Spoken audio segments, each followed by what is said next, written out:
গাছের অনেকগুলো পরিচর্যার মধ্যে গাছের ডাল প্রুনিং করা এটিও একটি গুরুত্বপূর্ণ পরিচর্যা। আসসালামু আলাইকুম রহমতুল্লাহ। আমার এই গোলাপ গাছটি একটি হাইব্রিড গোলাপ গাছ। তো গাছটির বয়স বেশি হয়ে যাওয়ার কারণে গাছের ডালপালা এদিক ওদিক ছড়িয়ে ছিটিয়ে পড়ে গেছে। তারপরে গাছের যেই ডাল সবুজ থাকবে, সুন্দর থাকবে, এরকম সৌন্দর্য নষ্ট হয়ে গেছে। তো আমি গাছটাকে আজকে ভালোভাবে প্রুনিং করে দিব এবং এই প্রুনিং করার মাধ্যমে গাছে কি পরিবর্তন এসেছে পরবর্তীতে সেটাও ভিডিওতে দেখিয়ে দেব। গাছকে প্রুনিং করলে যে গাছ ম্যাজিকের মতো কাজ করে সেটাই আমি আজকে দেখাবো। তো আমি প্রথমে ফুলগুলোকে আলাদা করে নিলাম। এখন আমি গাছের ডালটার বিভিন্ন অংশ থেকে ছাঁটাই করে দিব, কেটে দিব। তো সেটাই আপনাদেরকে দেখানোর চেষ্টা করতেছি। প্রথমে এই বড় ডালটা এখান দিয়ে কেটে দিলাম, তারপর এই যে এখান দিয়ে কেটে দিলাম, তারপর অন্যান্য ডালগুলিও এটার মাপে আমি কেটে দিব। তো কেটে দেওয়ার পর গাছটা যে কি পরিবর্তন আসে সেটা পরের ভিডিওতে দেখাবো। এই যে প্রতিটা ডালকে আমি কেটে দিচ্ছি, এই আস্তে আস্তে প্রতিটা ডালকে আমি এখন কেটে দিব।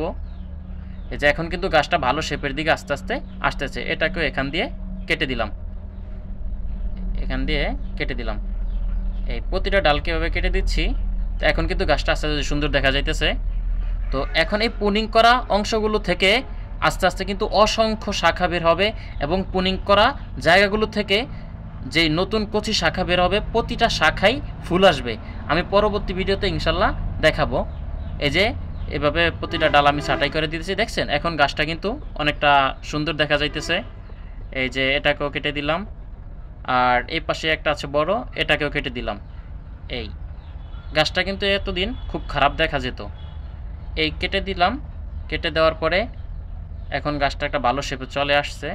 এই পাশে আরেকটা বাকি রয়ে গেছে, হ্যাঁ এটাকেও ওটার সেম মাপে রেখে কেটে দিলাম। যেভাবে কেটে দিচ্ছি এভাবে কেটে দিচ্ছি।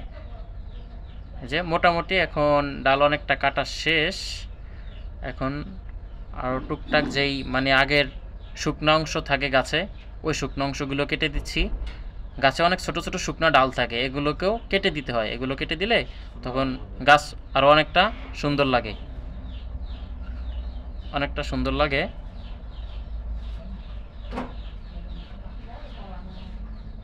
এই যে এখন মোটামুটি কাটা হলো। এই পাশে আরও দু একটা ডালা বাকি আছে, এগুলোকেও কেটে দিচ্ছি।